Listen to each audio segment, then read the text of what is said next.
আজকে সকাল সকাল ঘুম থেকে উঠেই আমি মনে মনে প্ল্যানিং করে ফেলেছি, আমি আমার ঘরে আজকে আসবই, হেন তেন প্রকারে পৃথিবী ওলটপালট হয়ে গেলেও। কেননা যে ঘরটার মধ্যে আমি এখন রয়েছি সেই ঘরটার মধ্যে থাকবার মতন পরিবেশ নেই। তো ওই জন্যই ভাবছি আমাদের ঘরটা যদিও রং করা হয়ে গেছে, তো কতদিন আর ওই ঘরে পড়ে থাকবো, এমনিতেও তো আসতে হবেই, আজ হলেও কাল হলেও। তো ওই জন্য দেখো ছেলেকে সকালবেলা উঠে রেডি করে দিয়েছি, ও চলে গেছে স্কুল। 7:35-এ ওর বাস, এখন মোটামুটি ওই 8টা হবে। বাড়িতে এসে নিয়েই আমি লেগে পড়েছি আমার কাজে। তো পীযূষ ঘুম থেকে উঠে নিয়েই ওকে বলেছি তুমি গিয়ে নিয়ে রান্নাঘরটা পরিষ্কার করো, কেননা রান্নাঘরটা বেশি নোংরা ছিল। হ্যাঁ, রান্নাঘরটা আমি পরিষ্কার করতে পারবো না, আর বেশি বাজে কাজগুলো পীযূষকে দিয়ে করাতে আমার বেশ ভালো লাগে।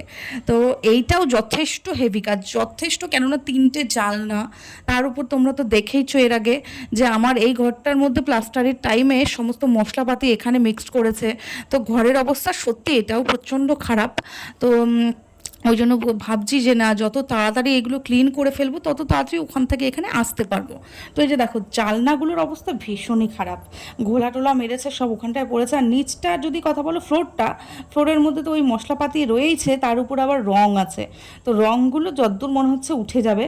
আর এইদিকে আমি 3টে জানলা, এই ঘরটা, বিশেষ করে এই ঘরটা আমি পরিষ্কার করব, কেননা এই ঘরটার মধ্যেই তো থাকবো, এটা আমার বেডরুম ধরো। তো এই ঘরটা আমি বিশেষ করে যেন চকিটা নিয়ে এসে থাকতে পারি, তো এই জন্য জানলা কটা আর নিচটা আমি পরিষ্কার করব। আর এই ঘরটার মধ্যে কেনই না থাকতে মনটা চাইবে বলো? তোমরা তো জানোই যে ঘরটার মধ্যে রয়েছে ও ঘরটা একদম দম বন্ধ করা পরিবেশ। ভেতরের ঘরটায় তো মালপত্র ছিল, আর বাইরের দিকটাতে ছিলাম। তো এই ঘরটার মধ্যে দেখো জানলাগুলো খুললেই আমার বাইরের ভিউটা কত সুন্দর, আমি পরিবেশটা উপলব্ধি করতে পারি। আর ওই ঘরটার মধ্যে না আমি কাউকে দেখতে পেতাম, না কারুর আওয়াজ পেতাম, আমি তো এরমটা থাকার মানুষ নই। আমি যেন গুমটে গুমটে মরে যাচ্ছি ওই ঘরটার মধ্যে। তো আমার ঘরটা আমার কাছে শ্রেষ্ঠ। তো পীযূষ আমাকে বলছে তার থেকে চলো অন্য বিল্ডিং নিয়ে নিতাম, এইটা কেনই তুমি করছো, কেননা খুব খাটনি হয়েছে আমাদের এ কদিন। আমি বলছি না, আমি বিগত 10 বছর থেকে এই ঘরটার মধ্যে রয়েছি। মানে ধরো তোমরা বলতে পারো যে আমার সংসার জীবনটা এই ঘরটার মধ্যেই আমি স্টার্ট করেছি। কেননা সবাই হচ্ছে গিয়ে বিয়ে করে শ্বশুরবাড়িতে যায়, তো আমার এটাই শ্বশুরবাড়ি তোমরা বলতে পারো। কেননা আমি হচ্ছে গিয়ে 2-1 মাস ছিলাম শ্বশুরবাড়িতে, তারপর থেকে এখানেই আমার ছেলে হওয়া, মানে জন্মটা হয়েছে ওখানে, কিন্তু এখানেই লালন পালন সব কিছু। তো এই ঘরটার প্রতি আমার একটা অ্যাটাচমেন্ট আছে। তো এই যে দেখো রান্নাঘরটার সামনেই ফ্রিজটাকে নিয়ে যাওয়া হয়েছে ঠেলে ঠুলে। পীযূষ বাথরুমে রয়েছে, রান্নাঘরে মানে ওরা না রঙটা ভালো করে করেনি জানো, রঙটা দেখো দায়সারা করে দিয়ে গেছে। তা এখন কিছু করার নেই, সরকারি কাজ, কিন্তু সরকারি কাজ হলেও অনেক জিনিসপত্র কিন্তু আমরা কিনে এনে দিয়েছি। কেননা ওদের ওদের কাজ কি ছিল বলো তো? ওদের কাজ জাস্ট হোয়াইট একটা চুন করে দেবে, চুন তো গায়ে লাগবে, যেটা আমরা ইউজ করতে পারবো না।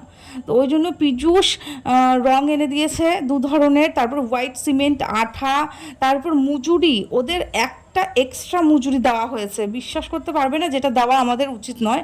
আমার একটু গায়েও লাগছিল, কেননা ওরা তো একটা পারিশ্রমিক পাবে, তার উপরও আমাদের কাছ থেকে চাইছে, অনেকটা ডিমান্ড করেছিল, যেটা আমি তো আবার একটু আলাদা টাইপের, আমি একটু স্ট্রেট ফরওয়ার্ডই বলতে পারো, আমি মুখের ওপর বলে দিই। তো আমি ইঞ্জিনিয়ারকে ফোন করেছিলাম, ইঞ্জিনিয়ার ওদেরকে ধাঁধানি দিয়েছে, দেওয়ার পর আমাদেরকে টাকাটা নিতেও পরের দিকে হেজিটেশন করছিল, বুঝতে পারলাম যদি আবার বলে দিই। তো তারপরে আবার পীযূষ চুপ করে গিয়ে মানে ওদের যাওয়ার সময় দিয়ে দিয়েছে, যাই হোক সেটা আর বলছি না। এইদিকে দেখো ঘরের অবস্থা অনেকটা আমি ঘষে ঘষে পরিষ্কার করেছি, এখন আরও বাকি রঙটা এখনও মোটামুটি শুকাতে বাকি আছে বলতে পারো, ঘরের রঙটা। তো এই যে দেখো কিছুটা পা দিয়ে করছি, কিছুটা হাত দিয়ে করছি, পাচ্ছি না তো।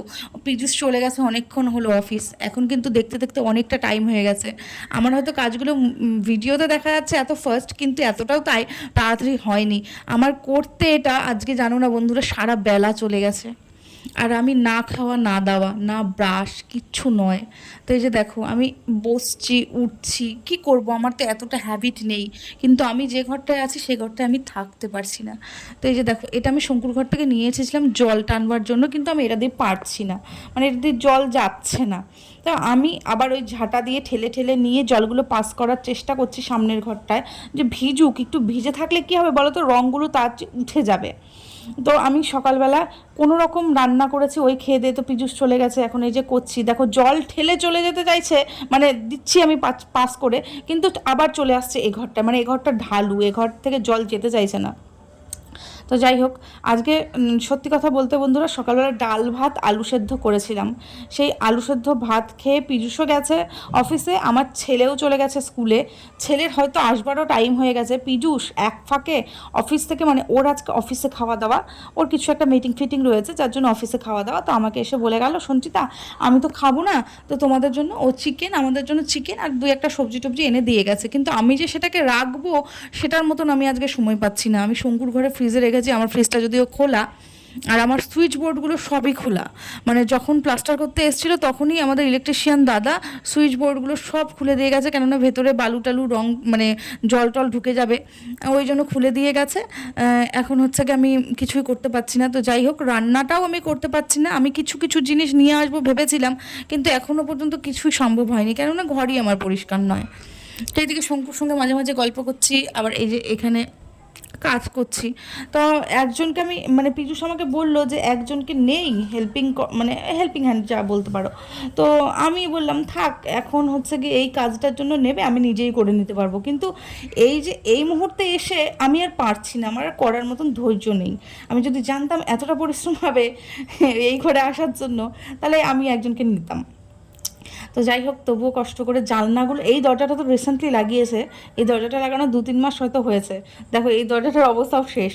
ও আরেকটা জিনিস বলা হয়নি, আমরা দুটো ঘরে দুটো রং করেছি। একটা দেওয়ালে হচ্ছে, একটা ঘরে হচ্ছে গিয়ে স্কাই ব্লু টাইপের, আর এই যে এটা তো ওই যে গ্রিন, একটা কি বলবো এটাকে, আকাশি আকাশি। সব তো ঠিকই আছে বন্ধুরা, এত যে আমি এক নাগাতার কাজ করে যাচ্ছি, এর ফলাফলটা কী হবে তা নিশ্চয়ই ভালোই বুঝতে পারছো। কেননা সকাল থেকে ব্রাশটা অবধি আমি করিনি, খাওয়া তো দূরেই থাক, এক নাগাতার কন্টিনিউয়াসলি আমি কাজ করে যাচ্ছি দাঁতে দাঁত চেপে, যেটা আমার কাজ নয়। মানে এইটার পর কি হবে আমি বুঝতে পারছি ভালোই। তো যাই হোক, আমি যদিও শপথ নিয়ে নিয়েছি যে না আমি করবই আজকে, তো আমার দ্বারাই মনে হয় না আজকে এ ঘরে আসা হবে, তবুও যতদূর করা যায়। এদিকে দেখো, এদিকে রান্না বান্না আজকে কোনো বালাই নেই, কেননা ওটা বাদ দাও, ডাল ভাত একবারে করে নিয়েছি, যা হোক একটা করে খেয়ে নেবো, যদিও পীযূষ আসবে না। আর এইদিকে আমি ও ঘর থেকে এ ঘরে আসার জন্য, নিশ্চয়ই তোমরা ভাবছো যে কেন এত তাড়াহুড়ো করছি। আমার অনেক কারণ রয়েছে, কেননা আমি ওই ঘরটায় প্রথম কথা থাকতে পারছি না, অ্যাডজাস্ট করতে পারছি না। তার উপর ওই ঘরে ভাই থাকাকালীন সাউন্ড বক্সের ভেতরে একটা ইঁদুর পেয়েছে, যেটা দেখে আমার আরও বেশি ভয় লেগে গেছে। কেননা আমার ওই ঘরে দামি কম দামি বেশি দামি যাই বলো না কেন, ছেলের আমার ওর বাবার ব্ল্যাঙ্কেট ট্যাঙ্কেট সব কিছু ওই ঘরটার মধ্যে আছে, যদি কেটে দিল আমি তো গেলাম। তার উপর আমি এখান থেকে যেদিন গেছি সেই দিন থেকে আমি কোনো জামা কাপড় কাচ্ছি না, মানে একদিনও, মোটামুটি 10 দিন থেকে কোনো জামা কাপড় আমার কাচা নেই। আমি একটাই নাগাতার মানে অল্টারনেট করে পড়ে যাচ্ছি, দুটো, এটা ধুচ্ছি ওটা কাচ্ছি, ওটা ধুচ্ছি ওটা কাচ্ছি। কেননা হচ্ছে গে মানে ওই ঘরটায় আমার একটুখানি ছুচিবাই স্বভাব, তোমরা বলতে পারো ছুচিবাই স্বভাব আছে আমার, যে ওই যে ফ্লোরের মধ্যে বাথরুমের নিয়ে থ্যাপ থ্যাপ করে কাচবো, যেটা আমি কাচতে পারছি না, আমার খুব ঘেন্না লাগছে। কেননা আগে যারা ছিল তারা কি করছে না করছে আমার না হয় না। তো আমি ওই জন্য মনে মনে ভাবছি যেদিনকে আমি এ ঘরে আসবো একবারে সব জামা কাপড় কেচে দেবো। তো ওই জন্যই বিশেষ করে আমি বলছি যে না আমি তাড়াতাড়ি আমার ঘরে যাই, আর টয়লেটও করতে পারছি না, তো ওই জন্যই। আর এইদিকে দেখো, আমরা নিজেরাই থাকতে পারছি না, ঠাকুর কোথায় রাখবো, ঠাকুর তো আরোই রাখতে পারছি না, ওটাও একটা দুঃখ আছে যে যেরকমই হোক আমরা হিন্দু বাড়ির মহিলা মানুষ, আমরা একটু পুজো তো করেই থাকি, তো সেটাও করতে পারছি না। সব মিলেই আমার খুব আশার এখানে আগ্রহী আমি। আর এইদিকে দেখো, এই শোকেসটা ওই ঘরে ছিল, ওই শোকেসটাকে নিয়ে আর মানে ভেতরের ঘরে রাখবো না, কেননা এটার হাল বেহাল হয়ে গেছে। আমরা যতদিন থেকে এখানে এসছি, ওই 2-3 মাস পরে হয়তো বা এটা কিনেছিলাম, তো তখন বুঝিনি যে এটা একদম টিনের মতন ঝরঝরা হয়ে যাবে, মানে একদমই বেহাল। তার উপর আমার ছেলে স্কেচ পেচ করে একদম যাচ্ছে তাই অবস্থা করে দিয়েছে। তো এই যে দেখো, ওই জন্য ভাবলাম যে না, এখন যদিও চকিটা আমার তো বুঝতেই পারছো ঢোকাতে পারছি না, একদম ভঙ্গুর চকিটা, ঘুনে খেয়ে ফেলেছে। মানুষ আসলে যে কোথায় থাকতে দেবো এখন সেটা আমি ভাবছি, কেননা আমার বাড়িতে 2 দিন 1 দিন পর পর কেউ না কেউ আসেই। তো যাই হোক, কিনতে হবে। আর এখন ভাবছি শোকেসটা আমি এ ঘরেই রাখবো, এই জায়গাটা হয়তো শিফট করাবো। বাবা, আমরা একটা কামবালি হায়ার করছি বন্ধুরা, এই দেখো, আই আমার জুতা কেমন রে, আমার দেখো আবার এন্টারটেনমেন্টও দেবে মাঝে মাঝে কাজ করতে করতে। এখন হ্যাঁ, এটা দিয়ে তুই তো পারতেছিস, আমি পারতেছি না, আমি ঝাঁটা দিয়ে সুন্দর করে করলাম। সকাল থেকে না ব্রাশ করছি না খাইছি। বাবা বাবা, দেখবি এটার জন্য তুই ভাজা লবি। উমা গো টুরুলা, জানলার পর্দা লাগাবো, জানলার পর্দা শোকেসটা কোনো রকম আর কি। দয়া কর তোর এই শোকেসটাকে না দেখাই, নিলামে তোল দেখে। এটা নিলামেই তুলবো, যদি কারোর দরকার পড়ে এই শোকেসটা আমার কাছ থেকে নিতে পারো। দেখ এই শোকেসটা রাখার কিন্তু এই পজিশনটা খুবই ভালো শঙ্কু, দেখ সুন্দর না? খালি যদি এখানে ব্যালকানির দরজাটা না থাকতো আমি এখানে চকিটা রাখতে পারতাম।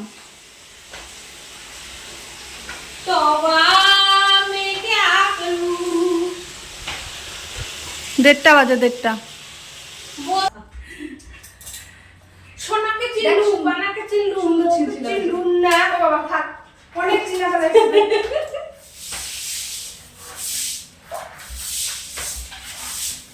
ছি ছি ছি রে ননি ছি, ছি ছি ছি রে ননি ছি ছি ছি ছি। গানটা বানাইছেও কিন্তু উড়িয়া ভাষায় এটাই দেখ তখন ভাইরাল হয় নাই। হ্যাঁ উড়িয়া ভাষায় এটা তখন ভাইরাল হয় নাই, এখন হলো।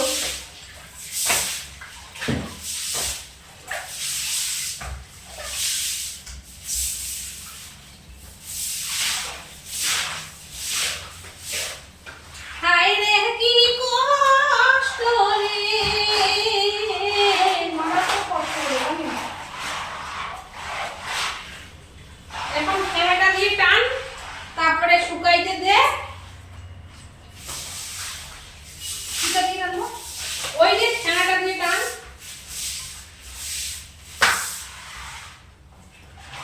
দেখো রংগুলো খেলছে, সিমেন্টের উপর ছিল নাই, মানে ওই গলা সিমেন্টের কোনো বেলাই নেই। সিমেন্টের উপর একদম খাবলা পানি উঠে যাচ্ছে।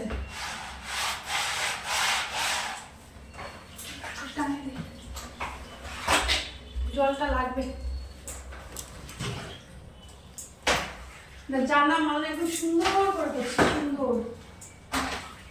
দ্বিতীয়বার করছি আজকে থাকি থাকিস, আমি তো মনে মনে ভাবছি খাটটা কোনো রকম ইয়ে করে নিয়ে আসবি। হ্যাঁ আমাকে যদি আজকে নিচেও থাকতে হয় আমি তাও থাকবো ভাই। সারাদিনে একটু শুকাই নিক। হ্যাঁ ওই তো ওই ঘরটা শুকাই যাবে, এক ফোঁটা করে মুছাই নি। বিনামূল্যে তোমাদের একটা সুন্দর এন্টারটেনমেন্ট আমি কিন্তু দিয়ে দিলাম। এই যে শঙ্কুর গলায় একটা গান শোনালাম, আর ও আমার সঙ্গে খানিকটা মজা করতে করতে কাজও করলো, আমার একটুখানি কাজটা এগোলো। আর এইদিকে দেখো আমি সেই যে বস্তা ভরা কাপড়, যেদিনকে আমি ওই ঘরে ঢুকেছিলাম তারপর থেকে যত কাপড় আরও আছে, এখনো বাকি আছে, এটাই শেষ নয়। কেননা এই কটাই তো আর ইউজ হয়নি, তার মধ্যেখানে আমি ব্রাশটাও নিয়ে এসেছি। আর ওই যে ছেলেকে দেখলে, ছেলেও স্কুল থেকে চলে এসেছে, মানে আমার এখনও অনেক কাজ বাকি আছে। আর সত্যি কথা যদি বলো, আজকে আমার খেতে খেতে 4:30 বেজে গেছিলো, আর ছেলেকেও খাওয়াতে একটু দেরি হয়ে গেছিলো। তো ওই ঘর থেকে আমি হচ্ছে গিয়ে ছেলেকে নিয়ে একবারে গরম জল বসিয়ে দিয়ে এসেছি, কেননা যেই কাপড় চোপড়গুলো ইউজ করেছে ওগুলো গরম জল ছাড়া পরিষ্কার করা অসম্ভব ব্যাপার। তো ব্রাশ করা আমার হয়ে গেছে, এখন যাচ্ছে একটা লাঠি আনতে কোথাও যদি পাই, কেননা নতুন বাথরুমের ফ্লোরটা তো ভেঙে চুরে একসা করে দিয়েছিল, তারপর নতুন প্লাস্টার, তো নোংরা টোংরা জমে গেছে, জল যাচ্ছে না, একটু খোঁচা মোচা দিতে হবে। আর ছেলেকেও স্নান করাবো, আজকে আমার শরীর মনে হয় না আর সাথ দেবে। তো যাই হোক, ভালো থাকলে পরের ব্লগে দেখা হবে।